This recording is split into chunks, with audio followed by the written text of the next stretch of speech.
I help anyone who wants to feel better or really just anyone that wants to improve their health.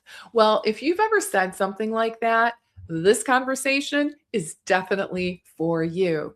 Because on the surface, that statement, it sounds really kind, it sounds inclusive, it sounds generous, and most of the time I would say the intention behind it is truly generous. After all, you went into this type of work to help people. You spent years learning, training, investing, and of course, refining your skill sets. You didn't do all of that to turn people away.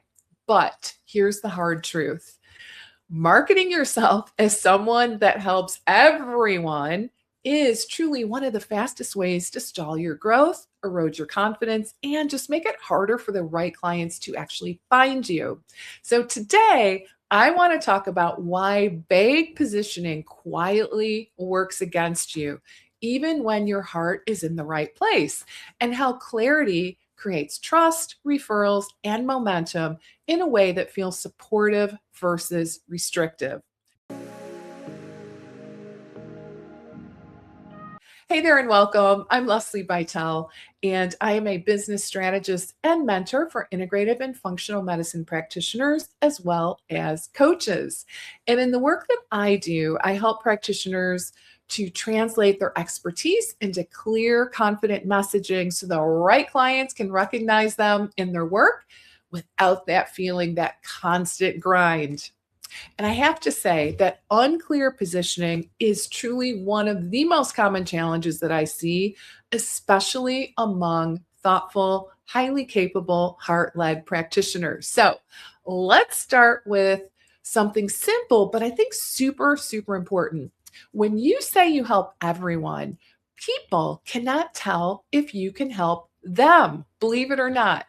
You might immediately think to yourself, well, I know who I help. And that is absolutely true. You know the clients that you enjoy working with the most. You recognize patterns quickly. Sometimes you can even spot the root cause before your labs even come back. You see the same stories repeat again and again. But here's the catch: your audience does not have access to what's in your head. They only have your words to go on.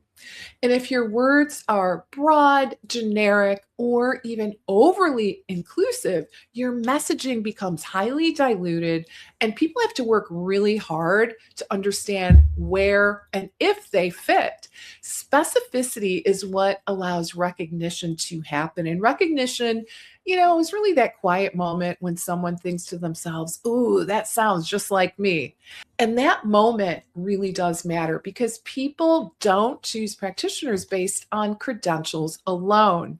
They choose practitioners because they feel understood and they feel heard and seen by that practitioner. And the truth is that good ethical marketing, I always like to say, it's the epitome of empathy.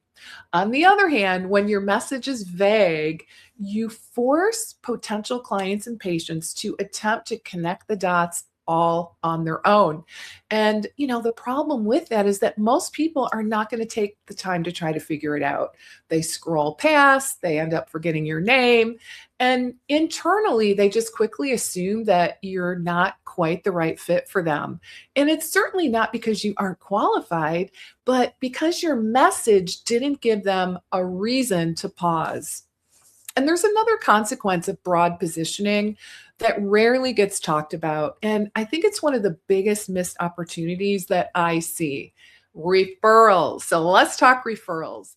Referrals thrive on clarity. Other practitioners, whether that be physicians, therapists, trainers, even past clients, they need to know exactly who you help in order to refer to you with confidence. So if your positioning is broad, people tend to hesitate. They think, oh, I know she does good work, but I'm just not sure if this is the right person for this particular patient or client. And this hesitation slows referrals. But when your positioning is clear, referrals become easier and more natural. Your name becomes associated with a specific client or patient type, maybe a specific phase of life or a specific set of challenges, symptoms, or even diagnoses. And that mental association is extremely powerful. It means that when someone encounters a client who fits your niche, they immediately think of you. And that means you do not have to chase down referrals all the time. You don't have to constantly remind people what you do. Your messaging does the heavy lifting for you, which is a beautiful thing. And this alone is reason enough to get more focused. But there is more. Broad, diluted, and unclear messaging also creates a quiet, ongoing drain on your energy. When your positioning is vague, everything takes more effort than it should. Every piece of content requires more explanation. Every conversation, maybe starts with more backstory, and every discovery call often just end up feeling longer and heavier. You spend more time educating and clarifying versus actually connecting. And over time, that effort really starts to add up. Clear positioning reduces friction across your entire business. It makes your content easier to create because you know exactly who you're speaking to. It makes your conversation so much smoother because people already understand the context. It makes your offers easier to explain because they feel relevant and specific. So instead of trying to convince people you can help, your messaging does that filtering for you. So if clarity is so helpful, why do so many practitioners resist choosing a niche? Well, because this isn't just a strategic decision, it's honestly a pretty emotional one. For many practitioners, choosing a niche, it just feels vulnerable. It can feel like you're saying no. It can feel limiting. It can feel risky. It can even feel scary. And sometimes it can feel like you're committing before you're honestly ready. So there is often a fear of choosing the wrong thing. What if I outgrow it? What if I get bored? What if I have to turn people away? What if I box myself in? And these fears are valid. They're incredibly common. And honestly, they make sense. You didn't go through years of education training to work with only one type of person forever. But here's an important reframe that hopefully shifts your mindset. Your niche is not a lifetime sentence. It's simply a point of focus. It is simply where you choose to center your message so people can find you more easily. And remember, clarity does not push people away, it guides them towards you. So choosing a niche doesn't take away your ability to help.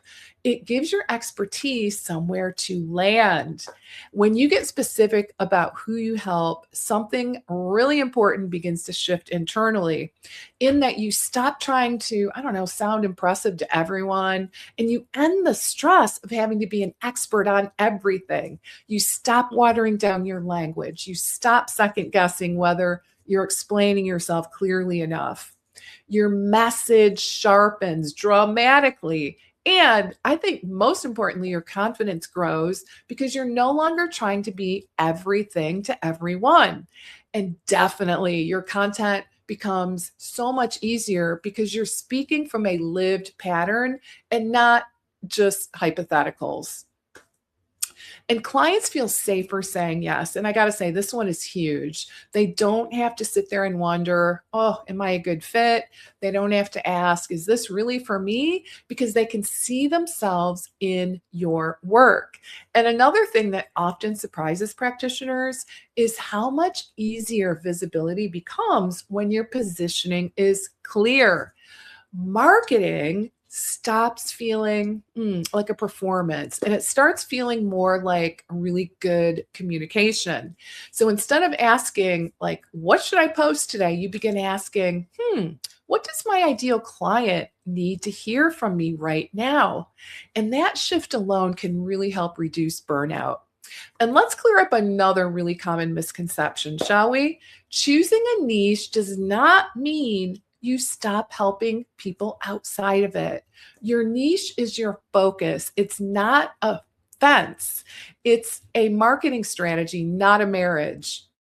You are still allowed to support people who fall outside of your core message, and you're still allowed to say yes to aligned opportunities that come your way. You are allowed to continue to evolve as a practitioner. You're simply deciding where to place your visibility, your energy, and your growth. So think of your niche, I don't know, like a front door. It tells people who you serve best. And once they're inside, your full skill set can shine. But without that front door, people don't often know if they're in the right place or at the right door. So, marketing yourself as someone who helps everyone sounds generous, but creating clear messaging around a more specific patient or client type is truly what builds a sustainable, confident practice. And please remember, clarity isn't about exclusion. It's about service. It's about making it easier for the right people to find you, trust you, and ultimately to say yes. If this video resonated for you, please go ahead and like this video and subscribe so you don't miss future trainings in this niche and positioning series. And if you are looking for support in clarifying your niche and positioning in a way that really feels grounded, aligned, and true to your work, you can explore working together on my website at lesliebytel.com. I look forward to seeing you in the next video.